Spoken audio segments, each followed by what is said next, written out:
Hi there. This is the third session of the webinar series of Student Leadership in Safe Routes to School. And so today's topic, this is an abridged version just for people who want to see this on a video. What kinds of projects do youth leaders create? And the answer is everything, anything that Safe Routes to School programs do. The difference is that they are doing it with the energy and the initiative and the momentum of young people who are passionate about something, because these are students who are chosen to do it.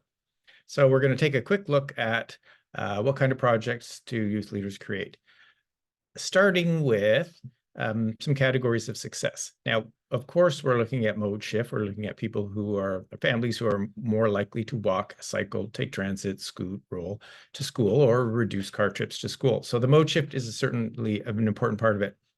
But all of these other elements are categories of success. When you have skill building about students and student leader retention who are doing this work and staying in there, if they're motivated, they have some visibility, they're doing activities that are generating momentum and interest, that's all positive. These are all successes that will help for the longevity of a program, the continuity of a program.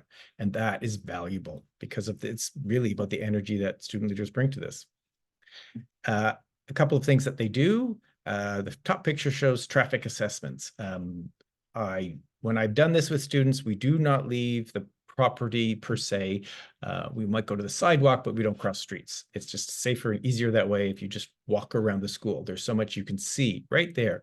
And as you can see in this image, the crosswalk doesn't match up with the sidewalk, and there's no curb let down, and there's grass in between. So it's a little bit of a bizarre engineering scenario, and the students thought that was very funny. So you could tell that they got I don't know if humor is the correct word for that, but they got the issue here.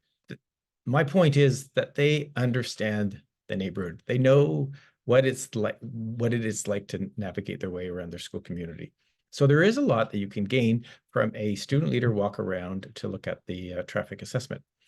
They do not have the same vocabulary as a traffic engineer or an urban planner, but that's okay because they have insight and they can tell you things that you might not necessarily get from someone who looks at it from the outside, as in a professional who only sees it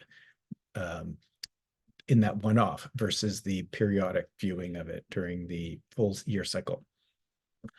Another thing that student leaders can do is conduct surveys and analyze the data. Now, even if it's all done on a Google Docs or there's some Excel spreadsheet, the student leaders looking at it, tallying it, and finding connections is a valuable sense of understanding. Speaking of surveys, these are results from a middle school, and this information is not unique to a middle school, but when it comes down to why walk to school. So what's the best reason for walking to school? Well, there's two answers on the top graph that are pretty similar. One is walking to school is healthy for your body. And that's because body image is important and people want to be healthy. They want to look their best. And, at that age, they do want to look good. The next one is walking to school is fun when you walk with your friends. Of course, there's a social component to it below. Social component. And below, you can see that the question then followed up was, if you don't walk every day, what might encourage you to walk more often? And the most prominent response was finding someone to walk with. So this is a social issue, not surprising. Students do not want to walk alone. They do not want to be seen walking alone if they can avoid it. And so the social issue doesn't necessarily require an engineering response. It's a social issue with social responses. It's about behavior change, and motivated students can certainly be a help. They can plan events and they can envision goals. The top images are about a cycling group from one school. The top left shows a bike obstacle course on the school property that they designed. The middle image on the top, it's a black and white image of the streets around the school with X's and different notation to show areas, intersections where the students have felt unsafe, or they've either witnessed an accident or they witnessed a close call. And then the next picture is basically trying to envision a front page of the local newspaper to talk about future casting for something successful. So what's the image that would convey it? What's the headline that would convey it? Why would someone come to see something at our school? You know, what was going on that makes it newsworthy? And below, hosting events and information tables. So as with any type of activity, you need to publicize, you need to recruit, and you need to drum up some enthusiasm and momentum. The info tables hosted by students are much more likely to gain attention. They're much more likely to gain people walking up to them. If this table was staffed by parents or teachers, which probably wouldn't be, it wouldn't have the same energy and it wouldn't have the same invitation for people to join into. Two activities that students that I've worked with have put together. One of them on the left, No Carb Day pledges. And this is a follow-up to the Walking Wednesday type of activity. And a principal was telling me that she didn't quite feel comfortable promoting Wednesdays or really pushing Wednesdays because you don't know what's going on in people's lives. You don't know if Wednesday is a good day or a difficult day to navigate not driving to school. And so when you flip it around to say, okay, we all need to contribute to this community. We all need to help reduce traffic. Please choose a day that best suits your family. And then make the commitment to it, make a pledge to not bring your car on Thursdays. And that same principal said that she was much more likely to have a conversation with a parent who drove on the Thursday and a little bit lighthearted, but saying, you know, you said that was your day. And again, the conversations don't have to be heavy-handed. And the truth is that if a parent has to drive every day, they can. They just don't bring their car all the way to the school. So 4 days a week, they can come to the school, but one day they have to stay 2 blocks away. This is not a huge sacrifice. And when it comes through in a campaign such as this, with some credibility and giving people some agency on the day they choose, it is not a big sell. It's not a hard sell.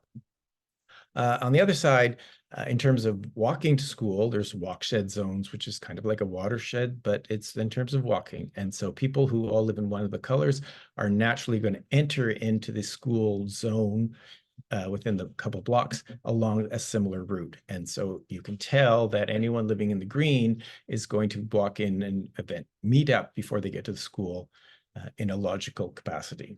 And so the little circles show buttons that were about, we walked to Forsyth Road Elementary School, and that it sort of gathered in what the color coding was, so that ultimately, as you do this more frequently, people can associate the color that they're living in, and then they might be able to strike up conversations with people who are in the same area, and that might be a possible walking partner, walking groups.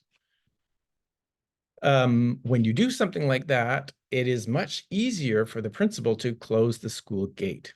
And this is done not as a surprise, but it's done as part of some of the events. And as you can see here, it becomes a little bit more of a festival type of element. And this is part of the school streets. And when it is done in a capacity that is generated by student leader momentum, it's a less of a onerous task. Now, this is the kind of thing that you don't need staff for. You don't need to have municipal funding for. You just close the gate and people can't drive in there with warning. This is going to be the week we're going to do it and so on. So it's the same principle as the school streets, but without a lot of infrastructure. A couple of cycling elements here, without getting into too many details. You can have cycling events and they bring in people's enthusiasm. If they're led by students who are actually on the bike, you can see the guy in the yellow in the top center photograph. He's giving up some prizes while he's actually on his bike. Below is with a little bit older students. There's a couple of graphic projects. The left 2 images, the Hey Cyclist and the Cycle in the Rain, are graphic projects that were done by a student as part of an art project to support the work that was being done. The black and white photo is of a mountain biker doing tricks in the cafeteria while the fashion show was in an intermediate step. The students who are modeling the fashion show, Bike in the Rain clothes, went to change, and then he did some tricks in the hall. So that was pretty cool. And, at what other time was the student allowed to do tricks inside the school at the bike? And then the other picture on the edge is when we had some press about the Cycle in the Rain. Here we've got a student leader, I guess, reflection. It's a 3-minute video, which I'm not going to play here, but we will have the link to it. And there's the link below. And with that in mind, the next meeting is May 22nd, and it's the Future of Safe Routes to School Student Leadership in Washington. I think it should say the prospective, the possible, the draft scenario for Future of Safe Routes to School Student Leadership in Washington, because it's open to negotiation, it's open to conversation and extrapolation. So May 22nd, hope to see you. Take care.